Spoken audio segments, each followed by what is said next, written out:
we're against the drug war and for the regulation of substances. Oh, no regulation, legalize. No regulation. Yeah. See, I don't think that's going to work. It's a step. That was the marijuana part of it. No, that's a step. You can't do everything at once. You can't just say legalize everything. People are ready. But if you advocate the bold view, well, no, I agree. That moves people toward you. But if you take a little step, then they think they won and they go in the other direction. Good point. Good point. Would you like to join us since I just convinced you? I'll check it out. Thank you. Libertarian, nice. We all know that we're all subject to a government that's basically made up of deceptions and lies and death. We don't need to talk about the Food and Drug Administration approving Vioxx, in which tens of thousands of people have met early deaths, mostly from heart attacks. What we do know is that our medicine is the best in the world.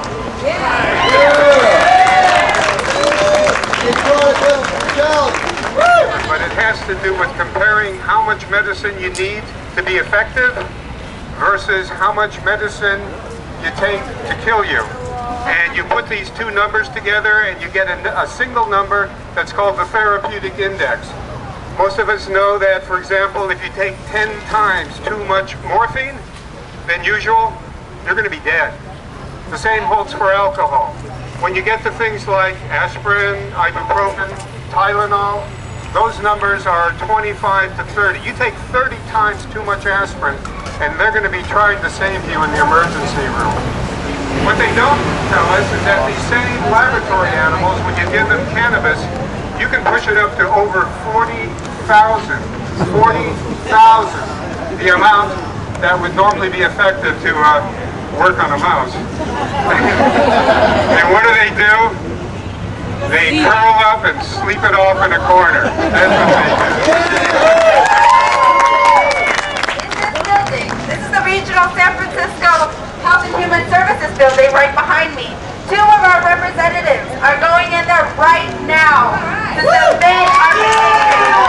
If policy does not follow science, we will sue. They need to listen to the scientific community. Science is on the side of reclassifying medical marijuana. These here are boxes and boxes and boxes of evidence. 65,000 reports from all over the world that say medical marijuana is medicine. Hello everyone, I'm Don. I'm with the Advisory Board for Americans for Safe Access, and I'm also very proud to be here today with 30 members of the newly established Los Angeles ASA chapter. I have been down in Los Angeles now for a year and 3 months. Went down there to help join the struggle for safe access in Los Angeles and to bring the same model we have in San Francisco and in Oakland and in Berkeley down to Los Angeles. Yeah. And I'm happy to report that it's working in LA. Yeah. And that we have safe access now and the patients are getting their medicine. Yes. And we all thought 10 years ago when we were gathering signatures that this thing was over then. We put it on the ballot, we thought that's it, we won. Then we went to the polls and we approved it by 56%. And still the federal government won't budge, and they stall, and they wait, and they wait. And in fact, the last thing they said was that, oh, we anticipate litigation, so we can't tell you yet. That's the first time that the Health and Human Services Department was ever right on this issue. All right, thanks everybody for coming out here. My name is Tony Bowles. I am California Marijuana Party President. I'm also a core member of ASA-L.A, and I was involved with the ASA lawsuit against the California Highway Patrol to change their policy and stop seizing marijuana. So we're out here to make sure that the government cuts through the red tape. That's why we have representatives right now inside trying to get the regional director to become our ally. She represents all medical marijuana states. She represents Hawaii, California, Arizona, and Nevada. So hopefully she can get on our side, which is the right side, and go to DC for us and go to bat and pressure the secretary himself to reschedule marijuana so that it's recognized as medicine. The movement towards a wide recognition of marijuana and its medicinal properties is not going to end anytime soon. As state after state across the nation enact their own laws demanding safe access to medicinal marijuana, we here in California and in San Francisco are taking a powerful stand regulating facilities that dispense a substance that our government says cannot be regulated. equally as important, we must also demand that the federal government reschedule marijuana, because until that time, the DEA can come and pick us off one by one. Just a few months ago, they raided some dispensaries here and shut them down in San Francisco, and this is going to continue to go on until we reschedule marijuana. So we need to let the government know, time's up, cut the red tape on the evidence.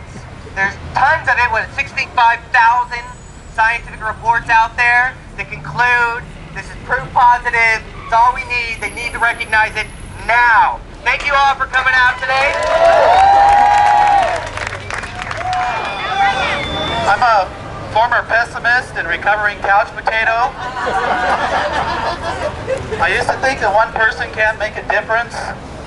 I used to think that one person's voice isn't enough. 1 year ago, I was arrested in Washington, D.C. with Americans for Safe Access with 14 people from 10 different states.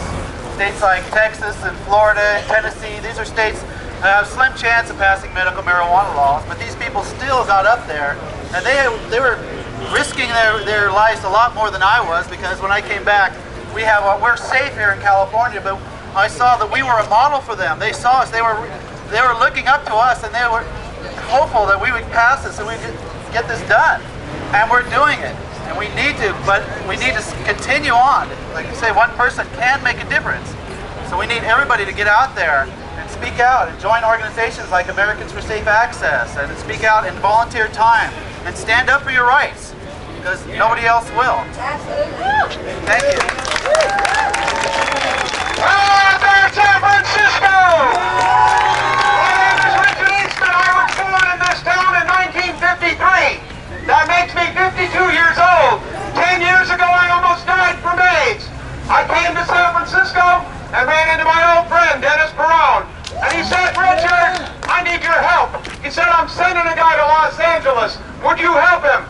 You know the history. I opened the second cannabis club in the state of California in Los Angeles in 1995 and 1996. And now we have 150 clubs. Well, you know, I almost died from AIDS back then. And my doctor's been writing me a letter for medical marijuana ever since. And I'm proud to say in my hometown, I'm standing here virtually undetectable from HIV for the first time in 12 years. Medical marijuana's been around for 5,000 years, and the medical marijuana keeps me eating. And it keeps me able to fight a cruel and unjust administration that sends money to fight people in Iraq for oil, when $87 billion could have paid for health care for every man, woman, and child in this country. This medicine was outlawed in 1937 in 1 hour. And only one person came to the Congress to protest that. He was a doctor from the AMA. This has been a cruel and unjust war against people of color. 90% of people in jail are black and brown. This marijuana hoochie-coochie, reefer madness, whatever you want to call it, was a way to put our brothers in jail. This medicine will be legal in our lifetime. We are going to continue this fight, and I'm going to demand that George Bush give up his crack cocaine habit and his the White House. And I'm just proud to be a San Franciscan living in Hollywood, fighting for the state of California. God bless you all, and I'm proud to be here today. This is my friend Richard Corrins, living with HIV, and he just wanted to say something about the campaign to end AIDS and living with HIV. A person with AIDS who uses medical marijuana is 3 times as likely to be more able to adhere to his medical regimen than a person that doesn't. That means 3 times more a chance to live. Who dares deny that to me?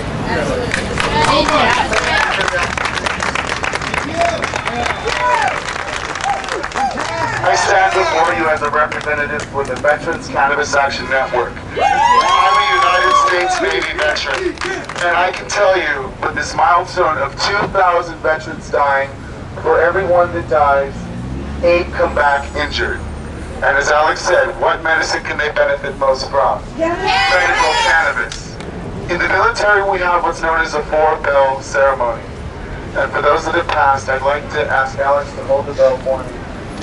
And I understand the fire department has incorporated this as well, but this is in honor of the 4 branches and in honor of the 2,000 service members who have died.